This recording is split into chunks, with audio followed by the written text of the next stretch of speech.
अस्सलाम वालेकुम व्यूअर्स, मैं doctor Sikandar Ali, general and laparoscopic surgeon eight KBCS hospital Karachi. Viewers, आज हम बात करेंगे पररेक्टल ब्लीडिंग या जाए हाजत की जगह से खून के आने का। हमारी सर्जरी की OPD में आधे से ज़्यादा मरीज़ ऐसे होते हैं जिनको जाए हाजत या पेरिनल डिजीज़ का मसाइल होते हैं, और उनमें भी अक्सरियत वो मरीज़ होते हैं जिनको जाए हाजत की वजह से खून के आने का मसला होता है। कुछ लोग उसे अंडर एस्टिमेट करते हैं, कुछ लोग उसे डायरेक्टली कैंसर के साथ जोड़ के और एस्टिमेट करते हैं, जो भी एक सही बात नहीं है। इसलिए हमने सोचा कि एक ब्रीफिंग वीडियो बनाई जाए पररेक्टल ब्लीडिंग या पाखाने के साथ खून के आने पर। पाखाने में खून क्यों आता है, जाए हाजत से जगह खून क्यों आता है, उसकी मोस्ट जो कॉमन वजूहात हैं वो हेमोराइड्स और एनल फिशर, जिस पर हम पहले ही एक दो तफसीली वीडियोस बना चुके हैं। हम इस वीडियो में बात करेंगे उन दो वजूहात से हटकर दूसरी वजूहात पर और उन अलामात पर जो कि संजीदा मसाइल की तरफ इशारा करती हैं। हेमोराइड्स और फिशर के बाद जो दूसरे नंबर पर वजूहात आती हैं वो होती हैं रेक्टल पोलिप। रेक्टम जो बड़ी अंतड़ी का आखिरी हिस्सा होता है जिसमें स्टूल स्टोर होता है बिफोर डेफिकेशन, उस रेक्टम के अंदर गुठली का बनना जिसे रेक्टल पोलिप बोलते हैं, जो कि बच्चों में मोस्ट कॉमन काज है PR ब्लीडिंग का, पररेक्टल ब्लीडिंग का।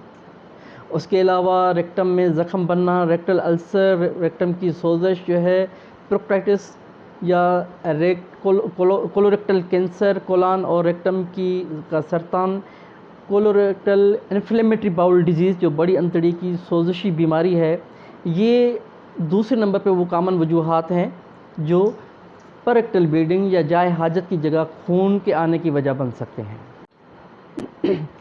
तीसरे नंबर पे कुछ रेयर सी वजूहात आती हैं जिसमें रेक्टल प्रोलेप्स, रेक्टम का पाखाने की जगह से बाहर आना। बच्चों में तो रेक्टल प्रोलेप्स कॉमन हो सकती है, बड़ों में रेयर काज है, किसी बीमारी की वजह से हो सकता है। डाइवर्टिकुलर डिजीज़, बड़ी अंतड़ी में डाइवर्टिकुलास या छोटी छोटी झलियों का बनना, उसमें खून आने की शिकायत हो सकती है। इस्कीमिक कोलाइटिस, खून की रसद, बड़ी अंतड़ी की खून की रसद की कमी की वजह से सोजश होना और उसकी वजह से खून आना, वो भी रेयर काज है। इसके अलावा एंजियोडिस्प्लेजियास, जो खून की बारीक नालियां हैं या दूसरी छोटी नालियां हैं, उनकी बनावटी नुक्स की वजह से खून के आने की शिकायत होना। इसके अलावा इन्फेक्शस कोलाइटिस हो सकती है इन्फेक्शन की वजह से, या ब्लड डायथिसिस। ऐसे मरीज़ जो कार्डियोवास्कुलर प्रॉब्लम्स की वजह से ब्लड थिनर्स या खून पतला करने वाली दवाइयाँ ले रहे हों, उनमें भी खून आने की शिकायत हो सकती है, या कोई और वजह हो खून पतला होने की या खून जमने की सलाहियत कम होने की। तो ये वो रेयर वजूहात हैं। वैसे तो पररेक्टल ब्लीडिंग के हर मरीज़ को डॉक्टर के साथ रुजू करना चाहिए, कंसल्ट करना चाहिए, लेकिन वो क्या अलामात हैं जिनको बहुत ही संजीदा लेना चाहिए। जब भी आपको पररेक्टल ब्लीडिंग या पाखाने की जगह से खून आने की शिकायत हो तो 4-5 चीज़ें आपको नोट करनी होती हैं। सबसे पहले उस ब्लीडिंग का पैटर्न क्या है, क्या वो खून ताज़ा है या उसका रंग तब्दील होके मैरून कलर सा हो गया है या बिल्कुल काला आ रहा है। अगर ताज़ा है तो वो पाखाने की जगह से ही आ रहा है, जैसे कि हेमोराइड्स और फिशर में हम पहले ज़िक्र कर चुके हैं। अगर उसका रंग तब्दील हुआ है थोड़ा सा मैरून कलर जैसे, तो वो अंतड़ी के ऊपरी हिस्से से आ रहा है, या बिल्कुल काला पाखाना आ रहा है, तो इसका मतलब गैस्ट्रोइंटेस्टाइनल ट्रैक्ट के बिल्कुल शुरुआती हिस्से स्टमक या ड्यूडेनल अल्सर से वो ब्लीड होके आ रहा है। इसके अलावा विद स्टूल आ रहा है कि विदाउट स्टूल आ रहा है, क्या वो खून कतरों की सूरत में आ रहा है या पाखाने पे छोटी छोटी धारें खून की बना के आ रहा है। तो ये सारी चीज़ें आपने नोट करनी है। इसके अलावा आपको खून की मिकदार नोट करनी है। जैसा कि मैंने फिशर और हेमोराइड्स के वीडियो में बताया था कि उनकी या तो खून की धारें पतली धारें बनी होती हैं, या तो कतरों की सूरत में आती है, या उससे ज़्यादा भी हो सकती है। लेकिन अगर बहुत ज़्यादा मिकदार में है तो फिर उसको संजीदा लेना चाहिए। इसके अलावा duration and progression of the bleeding, कितने अरसे से है और वो जो वक्त के साथ उसमें कमी आई है या वो पहले से और बढ़ी है।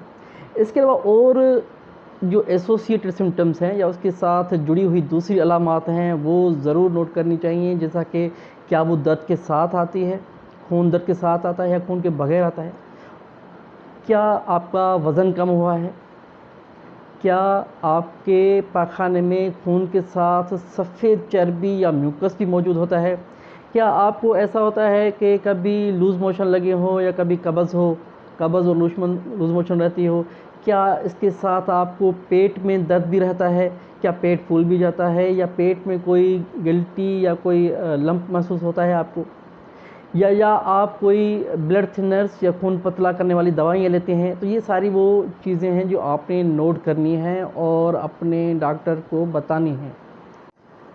डॉक्टर को मुकम्मल तफ़सील देने के बाद आपका डॉक्टर आपकी पाखाने वाली जगह का बैरूनी मुआयना या उंगली के साथ अंदरूनी मुआयना, जिसको डिजिटल रेक्टल एग्जामिनेशन बोलते हैं, या आले के साथ अंदरूनी मुआयना जिसको प्रोक्टोस्कोपी बोलते हैं, वो करेगा।